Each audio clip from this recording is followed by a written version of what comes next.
Meu nome é Thiago Surian e esse é o canal que eu ainda não sei o nome. Vou inventar um e coloco aí depois. Valeu!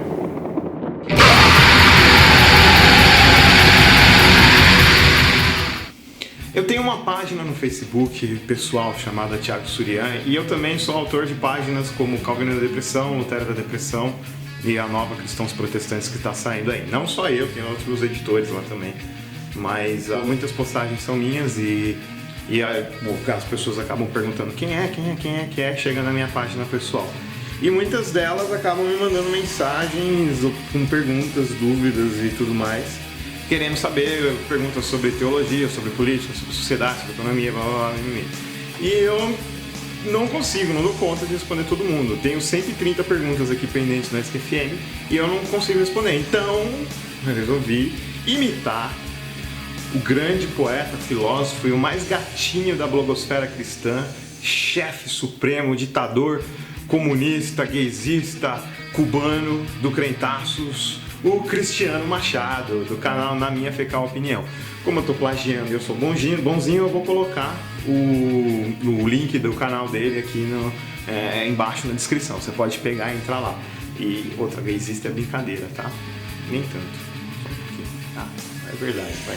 Eu vou responder as perguntas aqui do SQFM. As perguntas que forem rápidas eu respondo na hora. Agora, se for uma coisa que precisa de uma elaboração maior na resposta e tal, eu vou responder aqui no vídeo, no canal, e vou colocar embaixo da sua pergunta. Tem pergunta aqui pendente já há 3 meses. Eu vou colocar o link lá para você poder ver a resposta da sua pergunta, tá? Não vou responder todas porque senão não vai dar tempo, né? Vai ficar muito extenso o vídeo. Mas eu vou respondendo, vou publicando os vídeos. E se você quiser deixar também alguma pergunta, alguma coisa assim, se você gostar, fala, pô, meu, esse cara aí legal. Quiser falar comigo alguma coisa, vai lá, esc.fm/Thiago Surian. Thiago com TH, Surian com N de navio no final. Vou deixar embaixo também a descrição para você entrar lá, ok? Então vamos lá para a primeira pergunta. Se a salvação é pela graça, se somos pecadores, por que tentar cumprir a lei de Deus? Cara, você não vai cumprir a lei de Deus, você nunca vai cumprir a lei de Deus. Foi por isso que Jesus veio, porque você não cumpre a lei de Deus. Pode existir. Quanto mais você tenta cumprir a lei de Deus, para cumprir a lei de Deus, sob esse objetivo de cumprir a lei de Deus, mais você vai ser uma pessoa ou arrogante, se sentindo melhor do que os outros. Eu tenho uma moral superior, eu não mato, não roubo, não fumo, não preciso ir pra igreja, não preciso ficar com esse bando de gente esquisita, estranha lá. Eu sou ótimo, eu sou maravilhoso, eu sou teonomista, cumpro a lei de Deus, como eu sou maravilhoso, como eu sou bom, tá? Ou você vai ser um cara frustrado. Poxa, eu sou um merda, eu sou um bosta, eu não consigo cumprir a lei de Deus, eu sou um pecador, eu sou um sujo e tudo mais. Jesus veio ao mundo exatamente porque você não cumpre a lei de Deus. E ele veio te justificar somente pela fé. Como você colocou aqui, somos salvos pela graça. E nós continuamos pecadores, porque nós temos 2 naturezas depois de salvo. A nossa natureza espiritual, que estava morta, sem o toque do Espírito Santo, ela foi regenerada no Santo Batismo. E você agora tem uma nova natureza espiritual. Mas a natureza carnal, que é caída desde Adão, continua aí com você. Então fica um conflito, espírito e carne, espírito e carne. E por que então que nós vamos cumprir a lei de Deus? A lei de Deus, resumindo, a lei de Deus são os 10 mandamentos, não as questões cerimoniais. Você tem que adorar a Deus acima de todas as coisas, não ter outros ídolos, tem que tirar um dia para adorar a Deus e para descansar, para ir para a igreja, para comungar com os irmãos. Esse dia pode ser qualquer dia da semana. As leis cerimoniais já passaram, então não precisa ser um dia específico como o sábado. O Shabbat, que significa descanso, pode ser qualquer dia da semana. Você tem que honrar seu pai e sua mãe, você não pode matar, você não pode roubar, você não pode adulterar, você não pode ter um relacionamento fora dos padrões de Deus, você não pode cobiçar a casa do seu vizinho, você não pode ter inveja do seu vizinho, você não pode cobiçar a mulher do seu vizinho, você não pode assistir pornografia, então você não pode cobiçar a mulher alheia. Então, assim, continua valendo os preceitos morais de Deus, os 10 mandamentos. As questões civis de Israel já foram. Aquilo era para o Estado de Israel, não precisa mais seguir. E as questões cerimoniais também. Você não precisa pegar um cordeiro e matar, porque o cordeiro de Deus já veio para você, já que é Jesus Cristo. Então você cumpre a lei porque você já está salvo. O Espírito Santo mudou a sua vida, mudou a sua mentalidade. E essa mentalidade nova, ela é de acordo com esses preceitos morais da lei de Deus. Então você naturalmente passa a querer aquilo que Deus quer, né? Que é fazer o bem para as pessoas. Paulo fala lá em Romanos 13 que quando você ama o próximo, você cumpre a lei. Então, se você ama o próximo, você não vai querer roubar, você não vai querer matar, você não vai querer fazer as coisas erradas que prejudiquem o próximo e nem que prejudiquem a si mesmo, como adulterar, como cobiçar as coisas alheias e tudo mais. E se você ama a Deus, você vai querer seguir. Não vai querer arranjar outro ídolo, você não vai achar na Ana Paula Valadão a Nossa Senhora dos Evangelhos, você não vai adorar Maria, você vai seguir a lei de Deus, entendeu? E você vai continuar. Isso é natural, isso é uma regeneração que acontece dentro de você. E você vai falhar. Você vai falhar porque você está nesse conflito entre carne e espírito. Mas você vai sempre levantar e buscar fazer isso de novo. Então não é pela sua tentativa, não é pelo seu mérito, mas é porque o Espírito Santo te regenerou, pela nova criação que existe dentro de você e que te compele a seguir a lei. Se você é uma pessoa realmente regenerada, saia pelo mundão, fala, quer saber? Dane-se, vou sair, vou pecar, vou fazer tudo que eu gosto aí. Você não vai conseguir, cara. Eu já fiz isso. Eu já tentei e tal. Às vezes você consegue, mas você logo se arrepende. Você fala, poxa, o que eu fiz? Cabeça dura. Porque você ama a Deus e você ama o próximo. Mas que você fale nesse amor, tropece, você sempre vai querer levantar, sempre. Então não é pelo seu tentar cumprir a lei de Deus, mas é porque Deus ele te deu uma nova realidade que você vai começar a buscar seguir as orientações da lei de Deus, ok? Vamos para a próxima pergunta. O que você pensa sobre o movimento Encontrão da Confissão Luterana do Brasil? Assisto periodicamente os cultos online das luteranas de Floripa e Curitiba. Percebo que possuem uma liturgia mais dinâmica com predominância de jovens no culto, mas não consigo identificar se eles se mantêm fiéis à doutrina em suas pregações. Cara, eu não sei, eu não manjo muito da confissão luterana. Eu sou luterano há 3, 4 anos e eu sou ligado à Evangélica Luterana do Brasil. Tenho bons relacionamentos com pessoas da confissão luterana, mas eu nunca participei de movimentos da confissão luterana.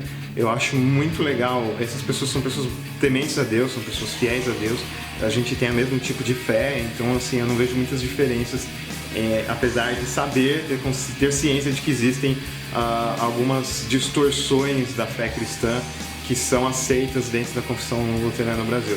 Mas eu acredito que esse é um problema de todas as denominações, então não é exclusivo da confissão luterana no Brasil. Então não posso responder a sua pergunta. Ok? Próxima pergunta.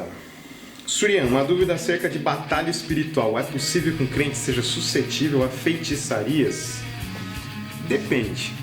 Se o cara faz uma macumba lá, uma química lá e te dá pra você beber e você vai lá e toma, e aquilo tiver um componente químico que vai te fazer mal, você vai passar mal.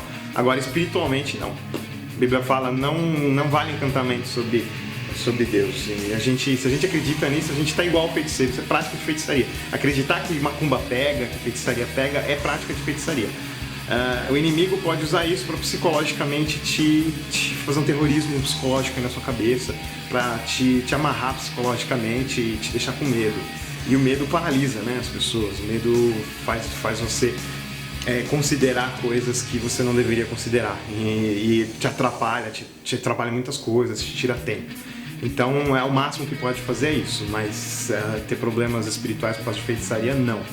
Os ídolos não existem, Satanás também está sob o comando de Deus, então não pode pegar, tá? O que te faz ter fé? Cara, Deus, Ele mesmo me faz ter a fé. Eu acredito que a fé é um dom de Deus, porque eu não tenho explicação para ter fé, para acreditar.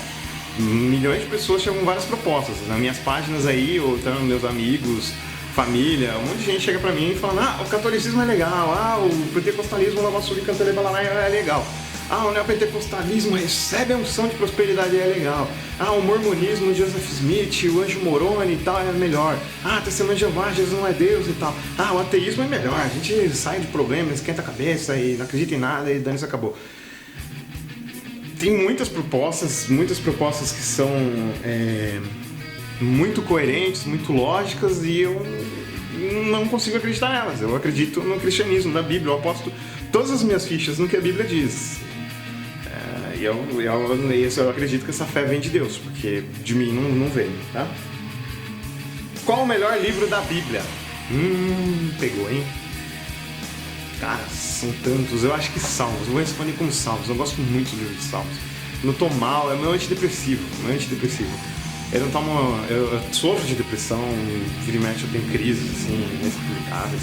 Tomei remédio desde adolescente, faz uns 3 anos que eu parei de tomar remédio. E quando eu tô com muita crise, os livros de Salmos é meu antidepressivo, cara. Eu vou lá, leio, pego umas pílulas de Salmos lá, como diz Gustavo Neri, pílulas salmíficas, gotas salmíficas, e eu consigo me sentir bem, consigo melhorar da pior crise depressiva que eu posso ter. Então acho que Salmos pela prática é o melhor que eu tenho, tá? Como vocês reagiriam caso fosse provado que Jesus nunca existiu? Não tem como provar que Jesus nunca existiu. Quer dizer, as pessoas pela lógica ou pela argumentação, elas conseguem provar que até 2 mais 2 é 5.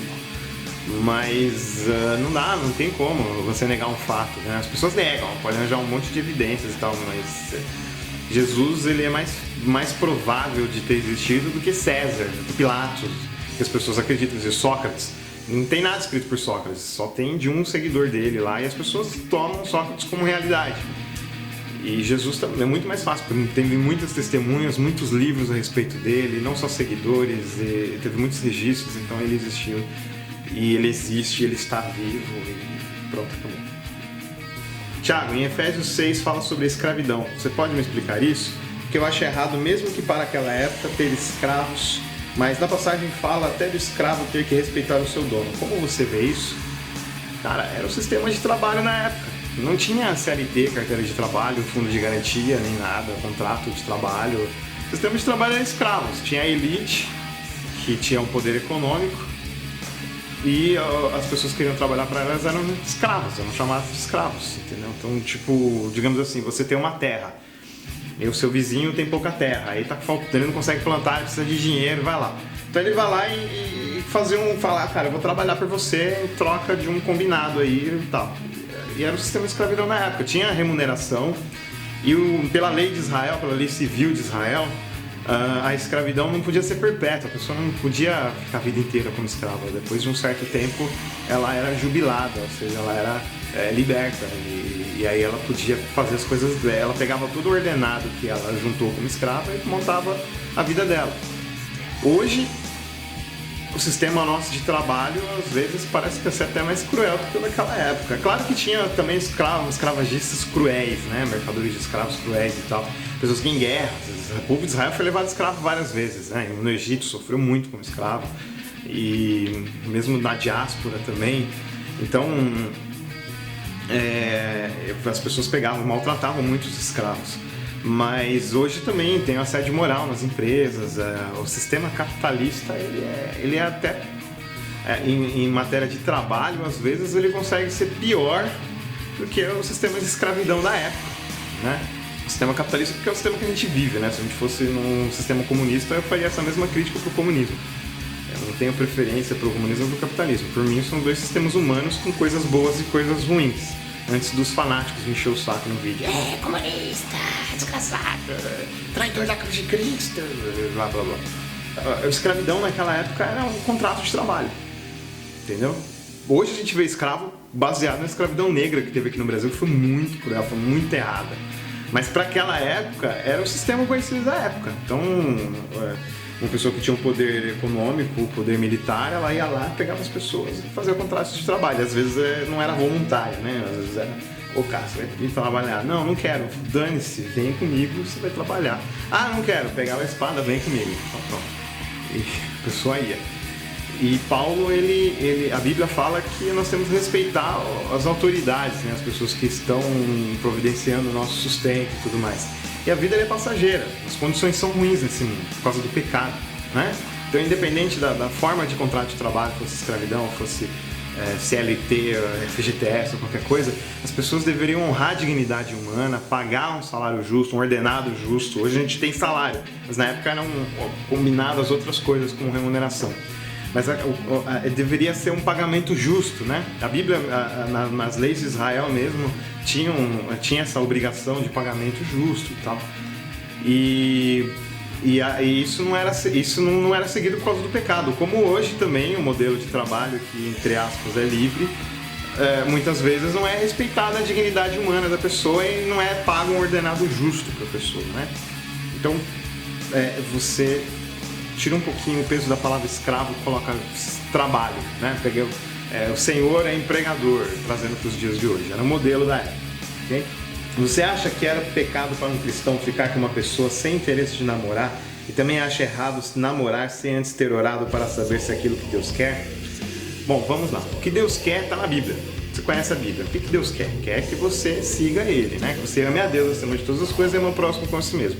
Se você for namorar alguém que é egoísta, que está pouco se deixando pro próximo, ou alguém que não ama a Deus, não tem compromisso com Deus e tudo mais, você vai ter problemas. Entendeu? Às vezes a pessoa pode nem ser da mesma religião que você, às vezes ela tem uma confissão de fé diferente, às vezes ela nem tem a mesma fé que você, mas ela tem um respeito muito grande, ela tem um amor pelo próximo muito grande e pode fazer dar certo, mas é muito difícil, muito raro, muito complicado, muito problemático. É melhor você seguir alguém que está na mesma pegada que você, que quer amar Deus acima de todas as coisas, amar o próximo como a si mesmo.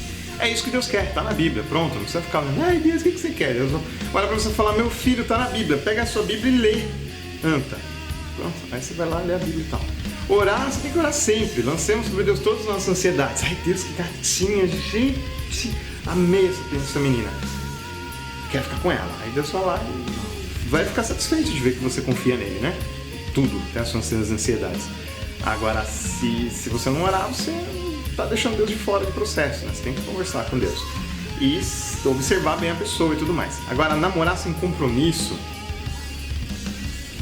só pra mostrar pros outros e tudo mais, seja amigo da pessoa. Pra sexo, né? O cara tem que namorar pra casar, então. Entendeu? Então, namorar sem compromisso, o buraco é mais embaixo, melhor não. Tá bom? Beleza, vamos pra próxima. Tiago, tenho muitas dúvidas sobre heavy metal para cristãos ouvirem. Há poucos dias na internet vi alguma coisa aqui e me parece que no metal em geral nenhuma letra agrada a Deus. Eu sei que também muito nas letras é apenas ficção, apenas arte. O que você acha? Cara, se você quer metal que só louve a Deus, ai, eu te amo, pai, eu te amo. Cara, arranca cantares da sua Bíblia, arranca estéreo da sua Bíblia, porque eles não falam de Deus, eles contam uma história. E muitas músicas de heavy metal, de outros estilos, apenas contam história ou passa aquilo que o artista quer passar, tá? Você vai ler um jornal, vai entrar no site da internet e tal, nem sempre tá falando de Deus. Você tá vendo alguma coisa com outros temas. O fato de não falar de Deus não quer dizer que desagrada a Deus, que vai contra Deus, entendeu? Se xinga a Deus, realmente, é bom você evitar aquela música.